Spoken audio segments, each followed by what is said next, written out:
Good morning, kids. Welcome back to the economics classes. Today we will learn theory of demand. आज हम समझेंगे theory of demand.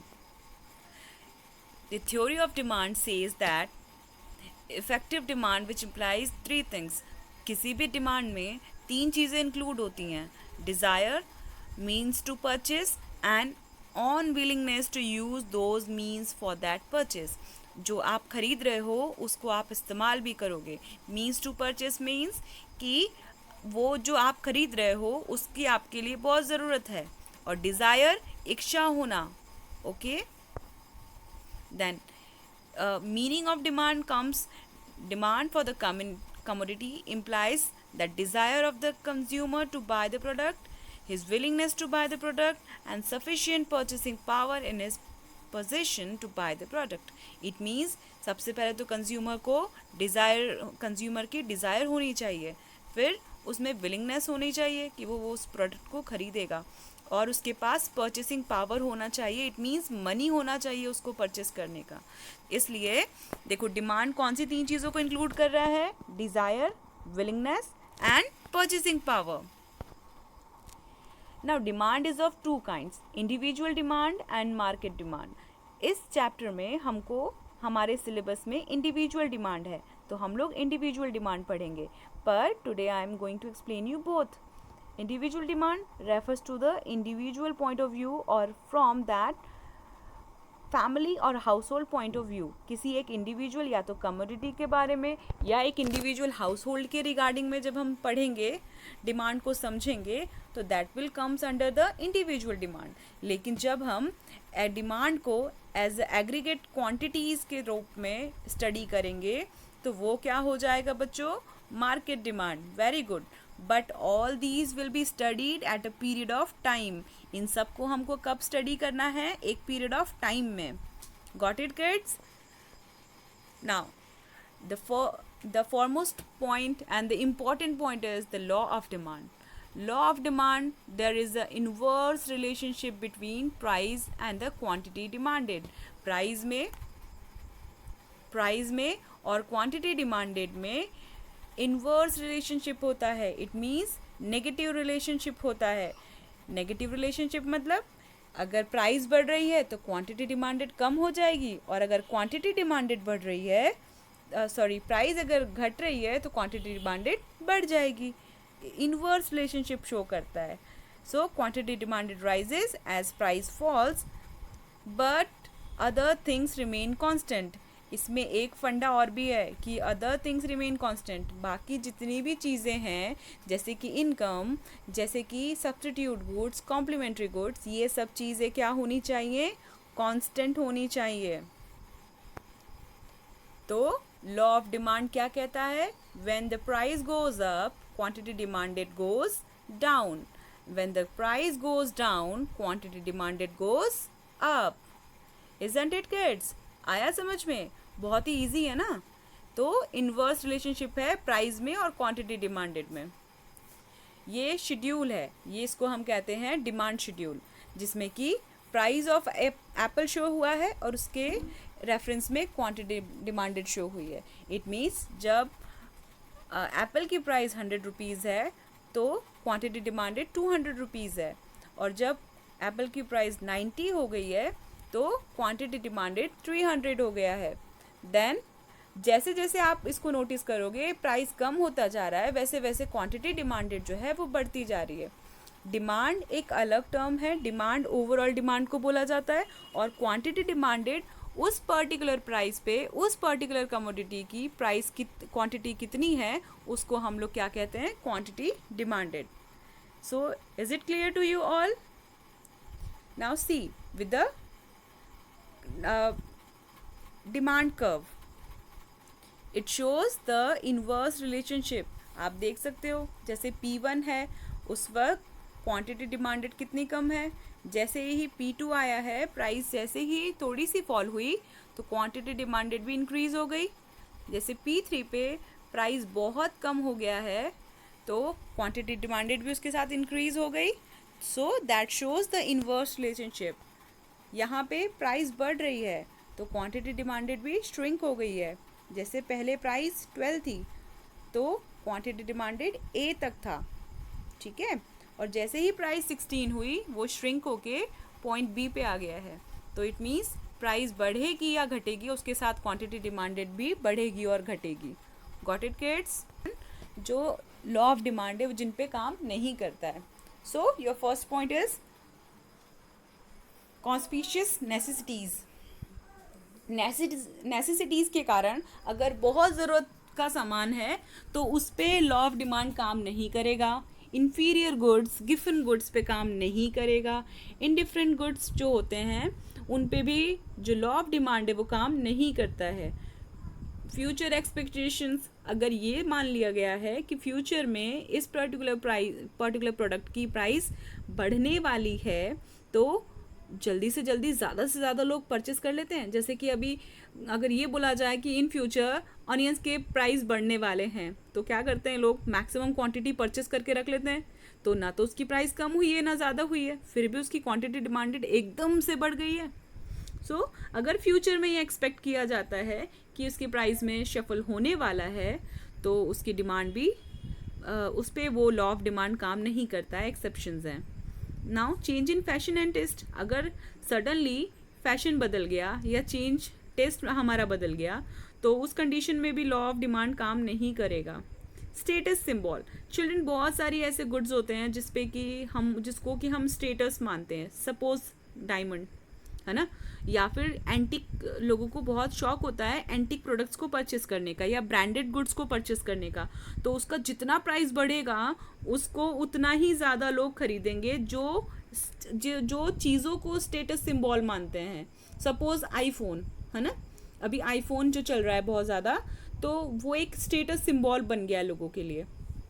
तो उसकी जितनी price ज़्यादा होगी लोग उसको, जो हायर क्लास के लोग हैं वो उसको उतना ज़्यादा खरीदेंगे, ठीक है। तो उस कंडीशन में लॉ ऑफ डिमांड काम नहीं करेगा। लैक ऑफ इन्फॉर्मेशन, कभी कभी लोगों को ज़्यादा जानकारी भी नहीं होती है कि कौन सा प्रोडक्ट किस प्राइस में मिल रहा है। शायद कोई दूसरा प्रोडक्ट की प्राइस कम हो गई हो लेकिन फिर भी हम वो पिछला वाला प्रोडक्ट ही खरीदे जा रहे हैं, ठीक है। तो लैक ऑफ इन्फॉर्मेशन के कारण भी हो जाता है। इमरजेंट सिचुएशन, मतलब कोई इमरजेंसी की सिचुएशन हो गई है।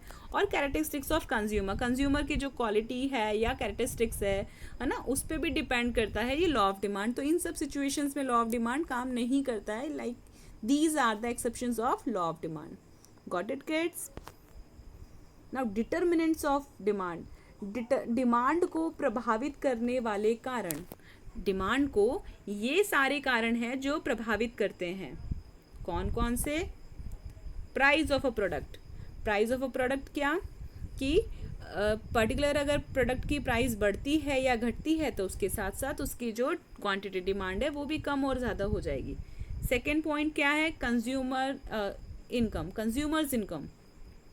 तो कंज्यूमर की इनकम है वो भी ऑब्वियसली क्वांटिटी डिमांडेड को अफेक्ट करेगी, डिमांड को अफेक्ट करेगी। Then price of related good, price of related good, related goods में आता है बेटा complementary good and substitute good. अब कॉम्प्लीमेंट्री गुड और सब्स्टिट्यूट गुड्स के बारे में मैं आपसे इंडिविजुअली अभी आप डिस्कशन करूंगी, ठीक है। Then taste and preference. अब टेस्ट एंड प्रेफरेंस किसी का बदल गया, अभी मैंने प्रीवियसली बात की कि सडनली पहले कुछ और चलता था, फैशन चेंज हो गया तो उस समय भी डिमांड को बहुत असर पड़ेगा। देन एडवर्टाइजिंग, एडवर्टाइजिंग भी सबसे इफेक्टिव होता है। कभी किसी चीज़ की ज़्यादा एडवर्टीजमेंट किया जाता है, उसको ज़्यादा मार्केट में उसको शो किया जाएगा तो उसकी डिमांड भी बढ़ जाएगी। सपोज़ करो हमने आज ही टीवी में एक एडवर्टीजमेंट देखा, ठीक है, और क्या आपके टूथपेस्ट में नमक है, तो हम उसी टूथपेस्ट को लेने चले जाते हैं, है ना। बहुत ट्रेंड में था, क्या आपके टूथपेस्ट पे नमक है। तो इस तरह की जो एडवर्टाइजिंग होती है या एडवर्टीजमेंट्स जो होते हैं ये किसी भी प्रोडक्ट की डिमांड को अफेक्ट करते हैं, ठीक है। Then consumers expectation of future income and price, consumer का एक्सपेक्टेशन फ्यूचर की इनकम और प्राइस को लेके, तो वो भी उसके डिमांड को अफेक्ट करेगा। ग्रोथ ऑफ इकोनॉमी, अगर लोगों का स्टैंडर्ड ऑफ लिविंग बढ़ रहा है, इकोनॉमी की ग्रोथ हो रही है, तो वो भी लोगों का जो प्रेफरेंस है पर्टिकुलर प्रोडक्ट को लेके वो भी चेंज होगा। सीजनल कंडीशन, अभी जैसे बारिश का मौसम है तो और पता है कि हमको ज़्यादा डिमांड किस चीज़ की होगी, अम्ब्रेला की होगी, है ना, रेनकोट्स की होगी। कोई भी अभी वुलन सॉरी कोई भी कॉटन क्लोथ्स परचेस करने जाएगा या कोई भी आइसक्रीम परचेस करने जाएगा अभी नहीं। तो सीजन्स भी क्या करता है, डिमांड को अफेक्ट करता है। देन पॉपुलेशन, देखो पॉपुलेशन में जो हम इसमें यहाँ पे बात करेंगे particularly classes of age group of the population. कौन सा पॉपुलेशन है, लाइक एज ग्रुप कौन सा है, बच्चे ज़्यादा हैं या अडल्ट ज़्यादा हैं या फिर जो सीनियर सिटीजन्स हैं वो ज़्यादा हैं। तो पॉपुलेशन का जो क्राइटेरिया है वो भी डिमांड को अफेक्ट करता है। ओके तो गेट सबसे पहला पॉइंट आता है प्राइस ऑफ अ कमोडिटी। तो प्राइस ऑफ अ कमोडिटी कैसे डिटरमाइन करता है, the law of demand says that other thing being remain constant, the demand of the commodity is inversely related to the price। ये जो demand of a commodity है ना वो inversely related है। It means अगर price up होगी, when the price goes up quantity goes down, when the price goes down quantity demanded goes up। Next, price of related goods। price of related goods, अब price of related goods भी influence करती है particular quantity की demand में। कैसे, substitute goods कौन से होते हैं बच्चों, tea, coffee, ball pen, ink pen, gel pen, ठीक है। तो ये सब्स्टिट्यूट गुड्स है। आप कोको कोला की जगह पेप्सी को प्रेफर कर सकते हो। तो अगर in case of such increase in a price of one causes the increase in the demand of other. देखो अगर कोको कोला की प्राइस बढ़ गई तो आप क्या खरीदने चले जाओगे, पेप्सी, और पेप्सी की प्राइस बढ़ गई तो आप क्या खरीदने चले जाओगे, कोको कोला। तो इट मीन्स एक की अगर प्राइस में अगर इंक्रीज हुआ है तो दूसरे की क्वांटिटी डिमांडेड इंक्रीज हो जाएगी। लिसन टू मी केयरफुली, फिर से सुनो, अगर एक की प्राइस में इंक्रीज हुआ है, increase in the price of one causes the increase in the price demand of the other की डिमांड को इंक्रीज कर देगा, ठीक है। सो एक की प्राइस को बढ़ना या घटना दूसरे की प्राइस को बढ़ा या घटा देगा, ठीक है।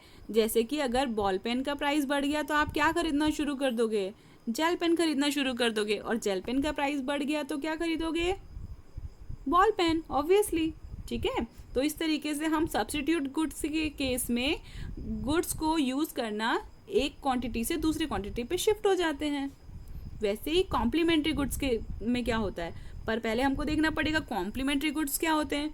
कॉम्प्लीमेंट्री गुड्स जैसे कि पेन और इंक, कार और पेट्रोल, दोनों एक दूसरे के बिना चल नहीं सकते हैं। वो ऐसे गुड्स जो एक दूसरे को कॉम्प्लीमेंट करते हैं, शूज़ एंड शॉक्स। ओके देखो, अब अगर in case of complementary goods a fall in a price of one causes the increase in demand for others। अगर एक की प्राइस कम हुई, अगर तो अगर एक की क्वांटिटी डिमांडेड अगर प्राइस अगर फॉल हुई है तो दूसरे की क्वांटिटी डिमांडेड क्या हो जाएगी, बढ़ जाएगी। और अगर एक की प्राइस बढ़ी है तो दूसरे की क्वांटिटी डिमांडेड भी कम हो जाएगी। Next is taste and preference. तो अगर टेस्ट और प्रेफरेंस बदल गया है तो उसकी डिमांड भी सडनली फॉल हो जाएगी और उसमें चेंजेस आ जाएंगे। जैसे कि एक एग्जांपल दिया है कि पहले अलग स्टाइल की पैंट्स चलती थी, अब डिफरेंट चल गई है। It means demand for the previous one will be change. Taste and preference can be influenced by the advertisement, change in the fashion, climate, new inventions, ठीक है। इन सब कारणों से चेंज हो सकती है। अब कंज्यूमर की इनकम के कारण दो तरह के गुड्स होते हैं बेटा, एक इन्फीरियर गुड होते हैं और एक नॉर्मल गुड्स होते हैं। नॉर्मल गुड्स जो कि नॉर्मल पीपल यूज़ करते हैं, इन्फीरियर गुड्स जो कि बहुत पुअर लोग यूज़ करते हैं, इन्फीरियर, ठीक है। तो इन्फीरियर, अगर सोचो कि किसी भी पर्सन की इनकम बढ़ेगी तो वो क्या करेगा, इन्फीरियर गुड्स को यूज़ करेगा या नहीं करेगा, नहीं करेगा। इनकम बढ़ी, ऑब्वियसली उसका स्टैंडर्ड ऑफ लिविंग भी बढ़ेगा, तो वो उन गुड्स को यूज़ करना बंद कर देगा। तो उसके लिए उसकी जो डिमांड इन्फीरियर गुड्स की डिमांड है वो कम हो जाएगी, और वैसे ही नॉर्मल गुड्स के लिए उसकी डिमांड बढ़ जाएगी। ओके, इनकम और नॉर्मल गुड्स का जो रिलेशन होता है वो पॉजिटिव होता है। ओके गेट्स, सो आज के लिए इतना ही. I hope all these points are clear to you all. Once you all go through your books and underline all the points, if you have any doubt, you can ask me. Thank you so much. Take care. Bye bye.